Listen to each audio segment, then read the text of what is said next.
Okay, so what we talked about on Friday, we talked about in general, what is a population in a sample, and we took a look at bias. What we're going to talk about today is the different sampling types. So the different sampling types and how to actually carry them out. So this is what you are looking for, this page. First thing we're going to talk about is we are going to differentiate between the various sampling types. So the example we're going to take a look at. Suppose we want to estimate the yield of a cornfield. So what we do is we take that field, which is square, and we're going to divide it into 16 equally sized plots. So 4 rows, 4 columns like you see, and there's a river that runs along the eastern edge of the field. We want to take a sample of 4 plots. This is where you're going to need your calculator. So if you were here on Friday, you know how to do this. If you weren't here on Friday, maybe you don't. What we are doing on this first one is using a random number generator. We are choosing 4 plots, 4 out of the 16. So here's what you're going to do on your calculator. You're going to hit math. And then you will go sideways to PRB. So math, PRB, and then we are choosing randint, random integer. There are 3 pieces of information you need to put in. What is your lower bound? Well, the lowest number is 1. What is your upper bound? 16. And then we want to choose 4 plots. And hit enter, and you should get 4 numbers. Do you? Okay, now here's the thing. You want 4 different numbers. So I would tell you my calculator gave me 6, 6, 14, 6. So really, my calculator only chose 2. It chose 6 and 14. So I'm just going to do it again and get 2 more numbers. And I'm just going to choose the first 2. So I got 4 and 8. Now, you guys should have gotten 4 other numbers probably. Just mark off the ones that you've gotten. Okay, did everybody mark off the ones that they got? You didn't just copy my 4 plots? Okay, so now what we're going to do is we are going to choose 1 plot from each row. So we're going to choose 1 from here, 1 from here, 1 from here, 1 from here. So we're going to have to do it 4 times. So this time what you're going to do is when you go down to PRB, math, PRB, randint, you're now choosing between 1 and 4, and you're going to do it 4 times. So the first number I got was 1, so that's the first one I'm going to choose. Then in the next row, I'm going to choose 1 again, and then I'm going to choose 1 again, and then I'm going to choose 3.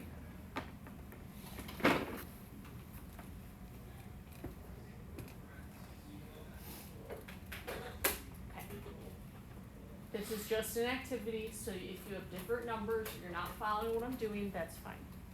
You just copy mine. Okay, so first thing I want to talk about before we move on. This is not a simple random sample. This is a simple random sample because any 4 plots were possible. So it was possible that I could have gotten 1, 2, 3, 4. It's possible I could have gotten 1, 5, 11, 16. Any 4 were possible. It was not possible for me to get any 4 plots here. Was it possible here for me to choose all 4 of those? No, not a simple random sample then. So this is an example of what we call a stratified sample. In a stratified sample, you're going to break into groups. Like we did here, we broke into rows, and then you take a sample of those groups within each group. So we have 4 groups. We take a sample within each group. And we'll talk about in a minute why we would do that. Finally, we're going to do the same thing. This time, though, we are going to choose 1 from each column. So you're going to generate a number 1 to 4. Choose that plot. Do it again. Choose that plot. Do it again. Choose that plot. So on and so forth.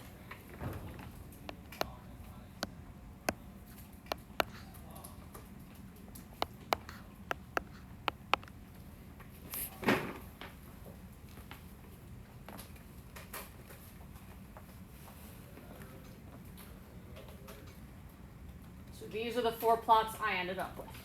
This is again called a stratified sample. called a stratified sample. Each of these groups is called a strata. You then take a sample within that strata. This is all for demonstration purposes, so if you ended up with different numbers or you got lost, it's not that big of a deal, just follow along with me. So where we are leading to is which method do you think is best? So now remember, if you're taking a sample, you're taking one sample. So let's assume that I just took my one sample, either this one, the second method, or the first method.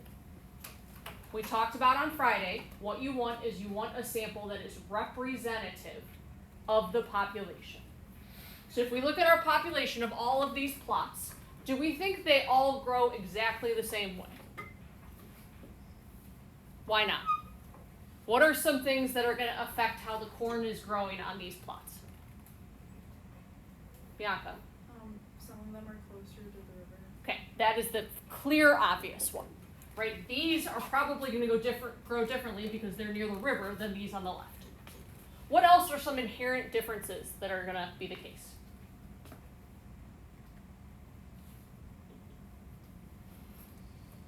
Come on, guys, think like a farmer. Do you think the soil is exactly the same in all the plots? Probably not. What else is going to be different? Maybe some of them aren't in the sun. Okay, for sure, the sunlight is going to be different. So we want a representative sample. If we did the first method, where we just chose 4 at random, are we guaranteed to get a representative sample? What could be the case? What might we end up with? Like, what's worst case on the first one?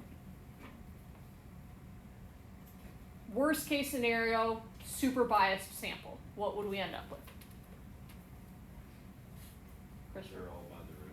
Okay, what if I just randomly chose 4, 8, 12, 16? Would that be a good sample? No. Is it possible? For sure. Okay, second one. Isn't it possible I might get 1, 1, 1, 1? Even this sample that you see right here, is this a good sample? Probably not. But when you're sampling, if this is the sample you choose, you don't get to just say, oh, that looks bad, I'm going to go again. Okay, third one. Is it possible that we would get all the plots on the left? No. Is it possible we would get all the ones on the right? Definitely not. Okay, so which method is best? The third one.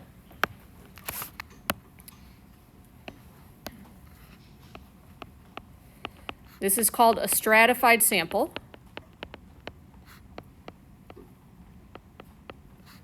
And our strata were the columns. Bless you. Okay, and why? With the first and second methods,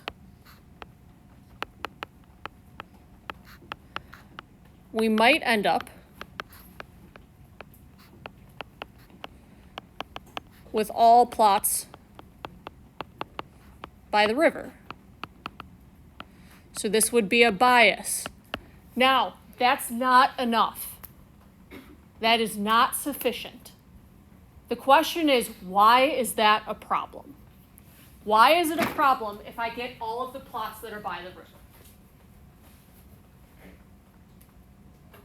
It provides an accurate representation of the whole farm. And what are we studying? You guys remember? Corn yield. Corn yield. That is the piece that is important. So we might end up with all plots by the river, which likely yield maybe a higher amount of corn.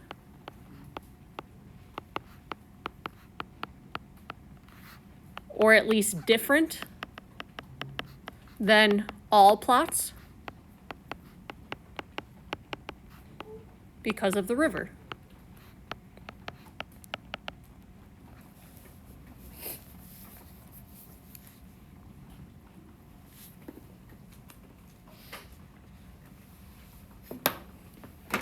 Okay, so a lot of people will say something like that first line. We might get all the plots by the river and then they're done. That's only an issue if it relates to the response variable. Okay, this next part, I'm going to have you do a smidge bit of work.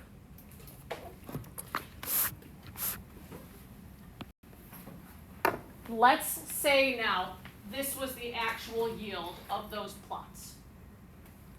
What I'm going to ask you to do is look at one of your 3 samples, and you'll be calculating the average yield for that sample. Do you get what I'm saying? So like if you chose this plot, this plot, this plot, and that plot, you're going to average up those 4. Okay, what I want is these 2 columns, I want you guys to do your first sample, the simple random sample. So find those 4 plots, average them up. These 2, I want you guys to do your second sample. And you all, I want you to do your third. So find that sample, and then I'm going to ask you to, you'll come up here, and on my iPad, put a dot where your yield is. So you can't see all the dots real great because it was zoomed in so much and now it's so much smaller. But what is the big difference, or what are some of the big differences between each of the methods when we plotted them? Should be 2 things definitively that you point out.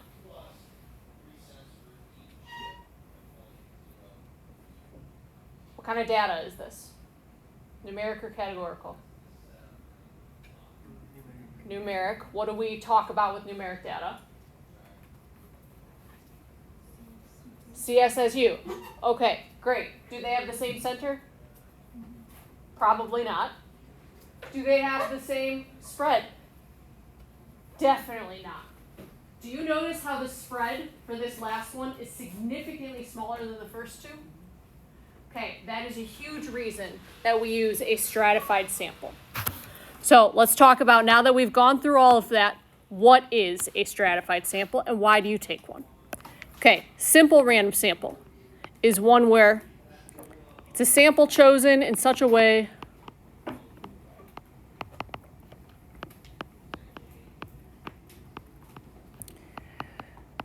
that every sample is possible. Right, so we talked about that first method. It would have been possible to choose all of the plots next to the river, or all of the ones that were far away from the river. That is a simple random sample. A stratified sample, on the other hand, this is different. It is not a type of simple random sample. So simple random samples over here, stratified over here. They're not, there's no overlap. That's when you break the population into strata.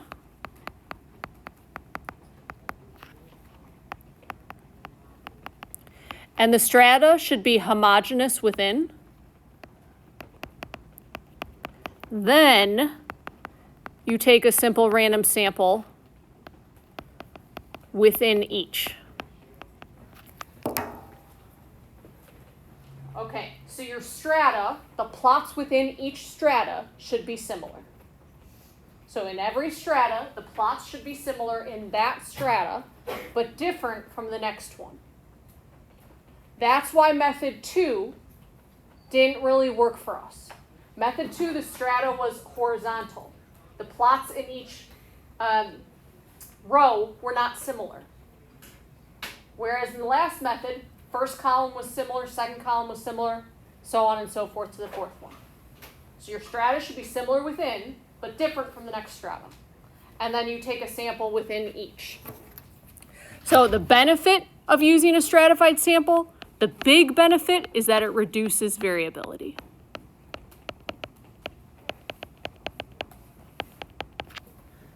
So a stratified sample reduces variability. Bless you. How do you choose the variable to stratify by? It should be a variable closely related to the response variable. But of course, it's not going to be the same thing.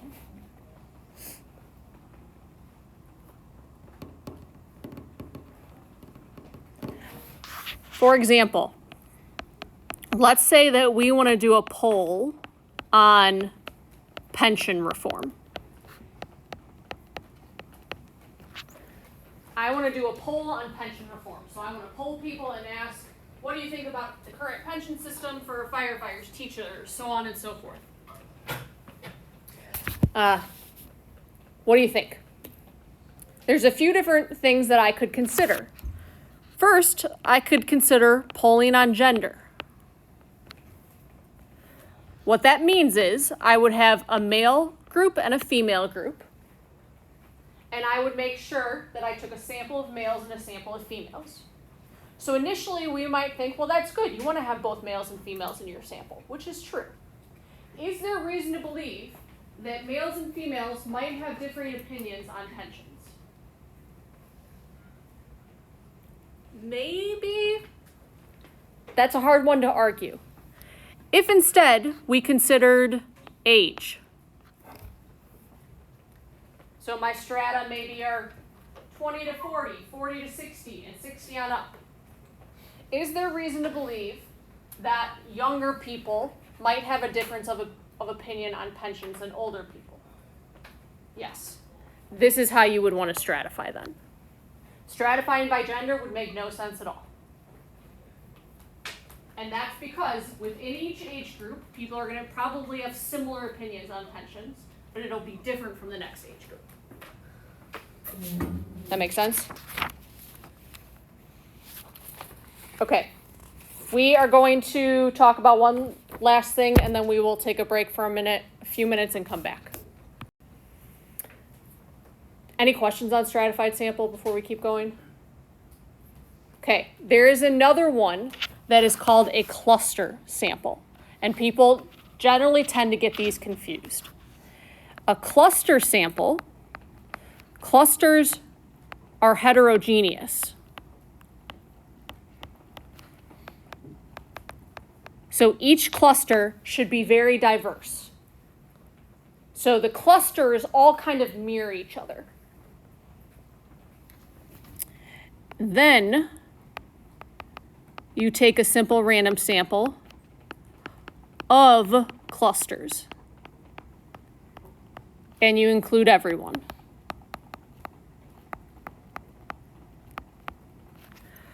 So I don't think we have like a naturally occurring clusters here at Prospect, but let's say that we had homerooms and I decided to take a cluster sample. What that would mean is I might choose 3 homerooms, but then I survey everyone in that homeroom. And the homerooms all look kind of the same. They're going to have a diverse mix of students in them. The benefit is really just convenience. That is it. Cluster samples are not used very often. You would never take a population and break it into clusters. It's just not worth the effort. Really, you're only going to do it if you have clusters that are naturally occurring in your population already.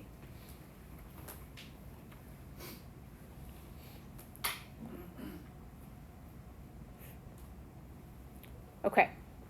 The big thing with a stratified sample, or the big difference, and this is the last thing we'll write down before we pivot for a minute. Clusters are heterogeneous versus strata, which are homogeneous. And then in a cluster, you take simple random sample of the clusters. So I choose 3 clusters and I sample everyone. Versus in a stratified, you take a simple random sample within each strata.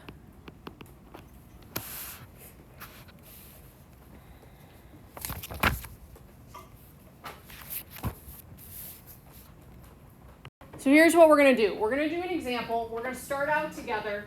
We are going to explain how to choose 3 different samples, and we're going to use 3 different methods. Okay, so example, school librarian wants to know the average number of pages in all the books in the library.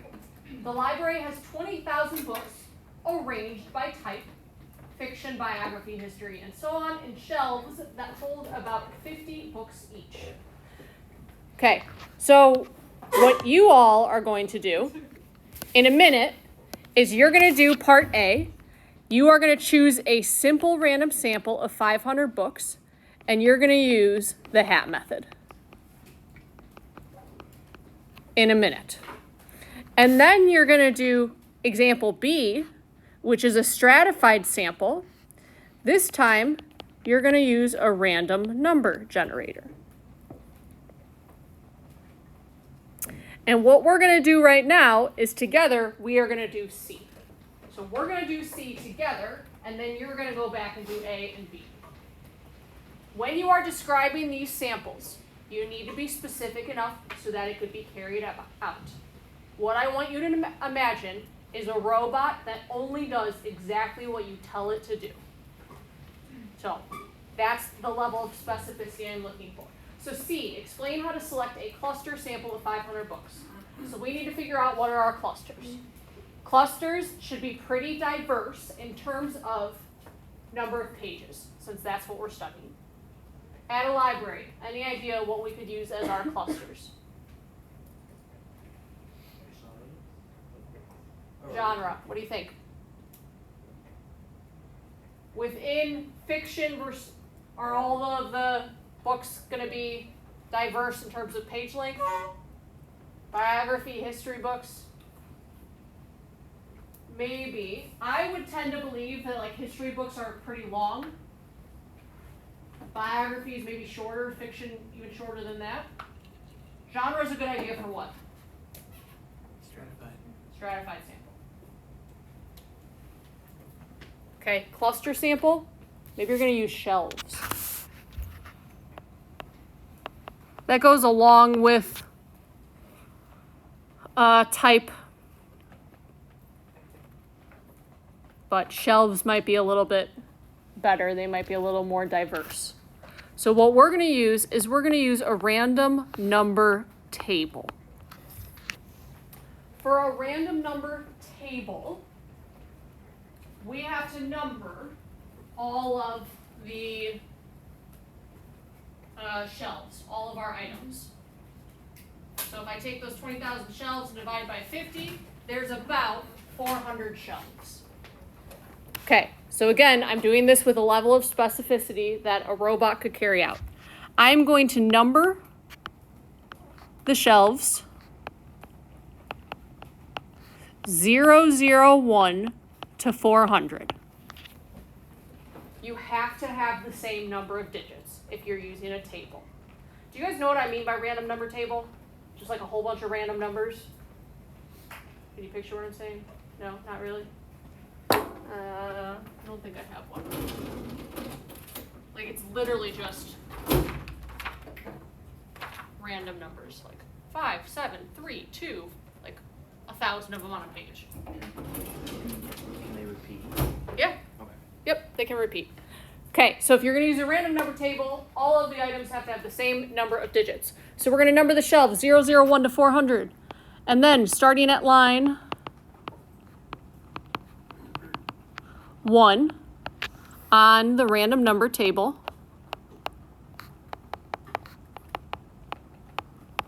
we are going to look at 3 digits at a time.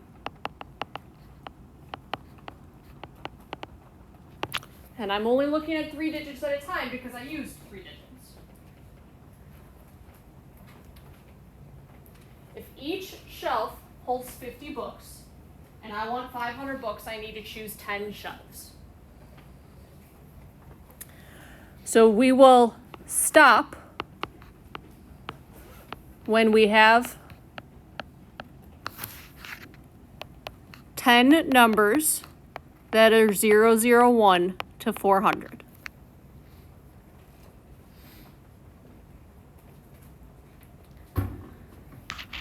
We are going to skip 000, 401 to 999. And what do you think about repeats? If I get the number 009, can I get 009 again? What does that mean in the context of the problem if I got 009 and then 009 again? The books are the same length. Not quite. I don't know if it's the same length. Closer. Not book though. Same shelf. Do I want to be able to choose the same shelf twice? Probably not. So we're going to skip 000, 401 to 999, and repeats.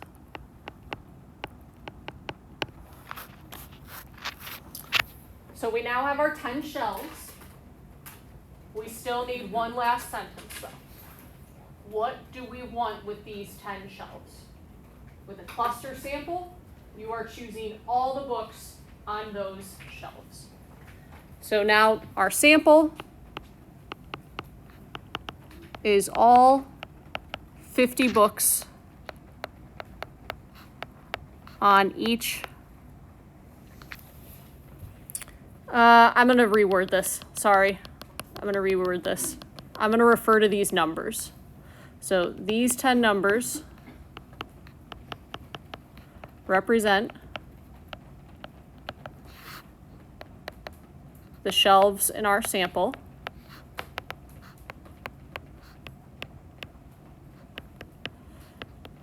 We will use all the books on each shelf.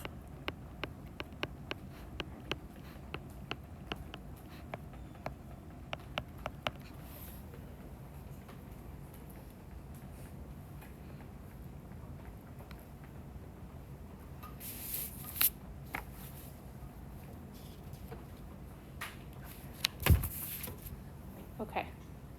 In part B, the one that you're going to do, I'm going to say for simplicity's sake that there are only 10 genres and there are 2,000 books in each.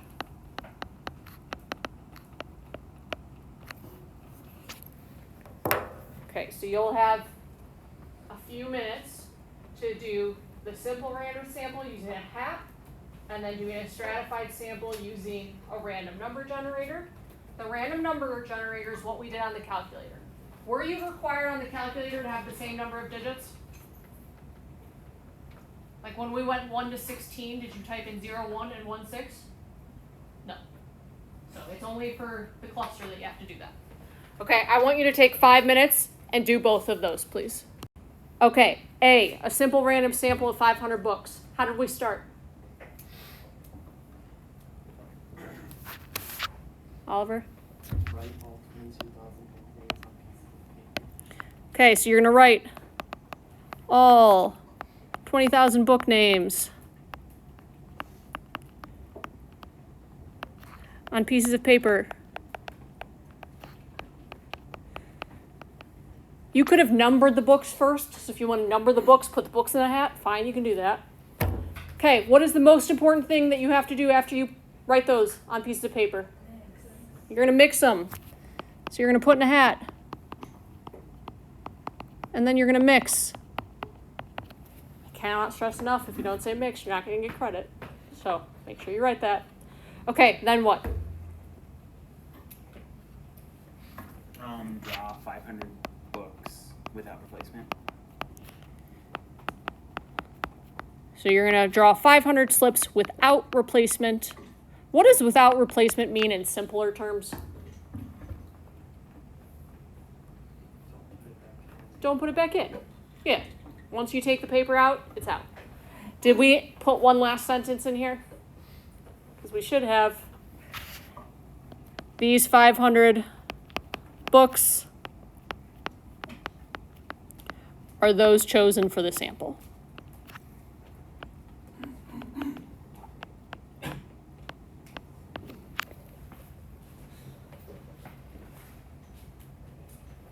Okay, is this practical in part A? Like real life, are we doing this?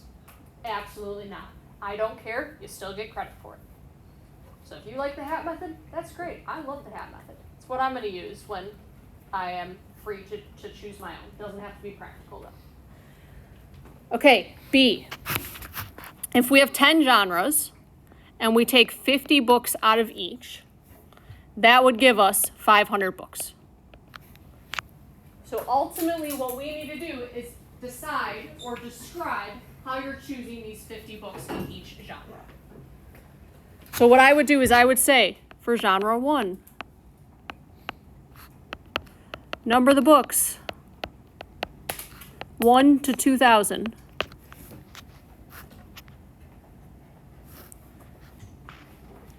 Then you're going to use a random number generator.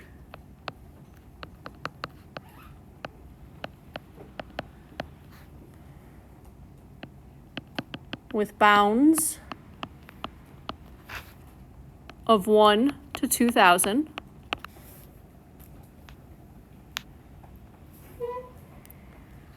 We will choose 50 numbers without replacement. Again, that just means if I get a number, I don't want to get a number again.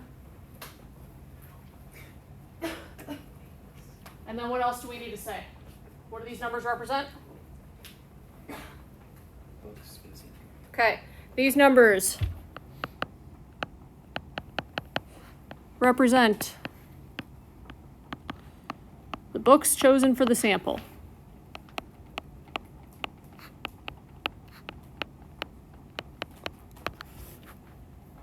And then I'm going to say repeat for the remaining 9 genres. Did that answer your question? Yeah. Again, the idea here is ideal world. We're thinking the fiction books are similar in word length or page length, which is different from the biography books, which is different from history books, so on and so forth. What is the main advantage to a stratified sample? What did we say? What is the one thing that it does? One of many things. With our dot plot, what did we see? Decreases the spread, decreases variability. Okay, so I will tell you, on the AP test and on the test that I will give you, or quizzes, sometimes I will just say, tell me how you're going to take a simple random sample. And you're going to need to decide how you want to do that.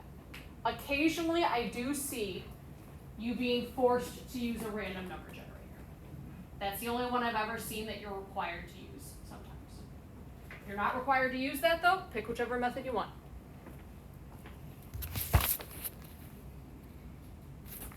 Okay, we're going to have to do a little skipping around because I forgot what time this class ends.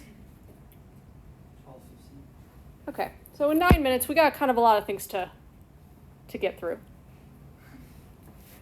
We got one page, so let's go. Inference. This is big. This is all of second semester. Inference is using information from a sample to draw conclusions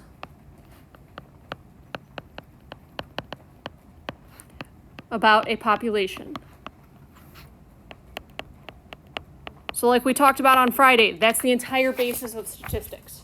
I want to know something about the population, but oftentimes I don't have the time or the money or the resources to sample everyone. So instead I sample a subset, hoping that I can draw a conclusion about the entire population.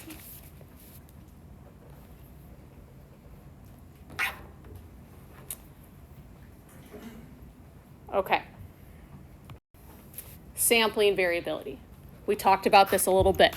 Sampling variability is just the idea that different samples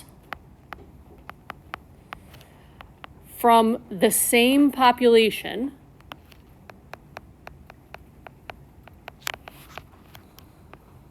will give different estimates.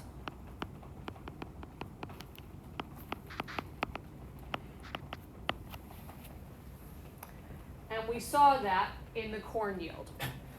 These two columns took simple random samples and estimated the average yield. Every person, for the most part, got a different estimate, even though it was the same population. Theoretically, you could get the same one, it's just not very likely. Okay, so sampling variability leads to what we call margin of error. So the margin of error, this is a big one that is very misunderstood outside of the stats world. The margin of error is how far we expect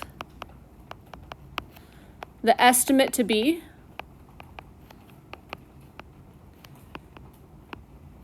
from the truth.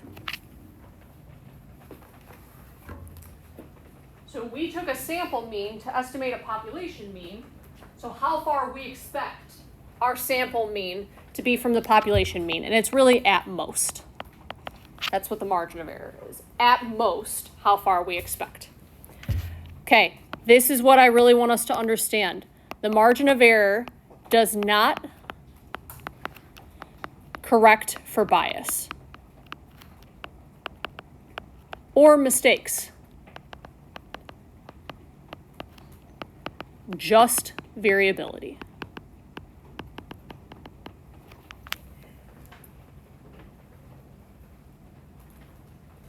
So margin of error only accounts for variability, does not account for bias or mistakes.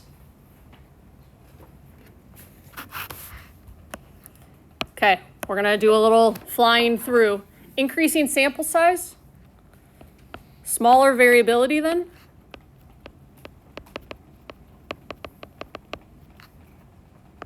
Or a smaller margin of error.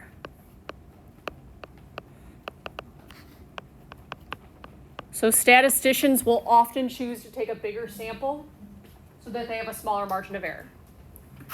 Again though, smaller variability or a bigger sample size does not improve accuracy. And by accuracy, we mean bias.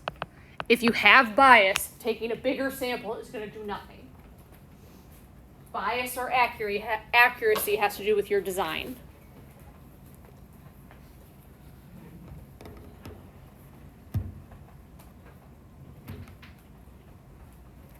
Sampling frame is a list of all individuals in the population.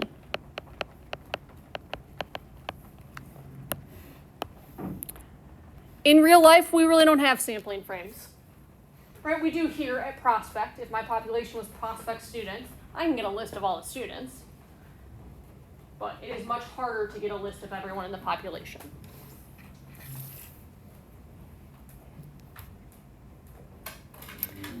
Under coverage is when you leave out part of the population from your sample.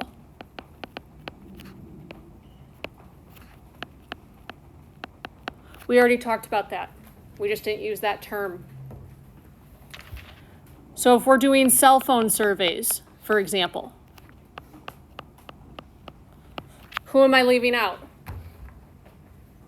If I'm sending out surveys via text message, who doesn't have the option to be included? People who don't have cell phones? People that don't have text messaging? Do you remember me saying, though, that's only an issue if those people differ with regard to other people on their views? So if I ask you your favorite color, is there a reason to believe that people who don't have phones might have different favorite colors? Probably not, right? That's not under coverage then. Okay, give me 2 more minutes to write these 2 down, and then we'll be done. Okay, non-response is when people you've chosen for the sample do not respond. So I send out 1,000 surveys and only 100 people respond. That is non-response. That is different from voluntary, in that voluntary, you take any volunteers.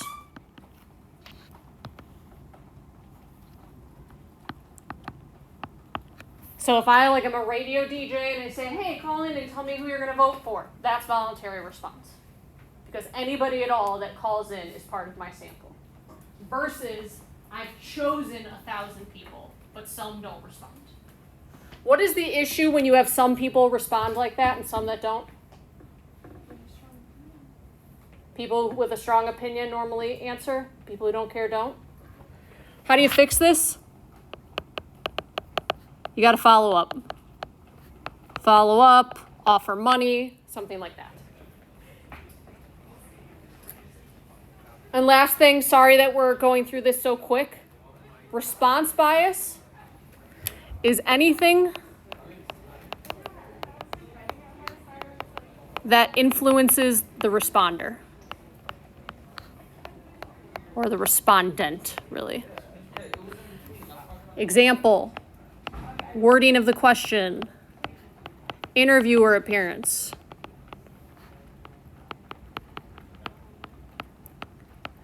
Maybe it's a sensitive topic.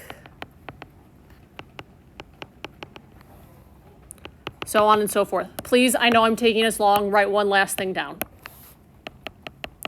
You have to describe how this will affect the estimate. Are we likely to over or underestimate whatever it is?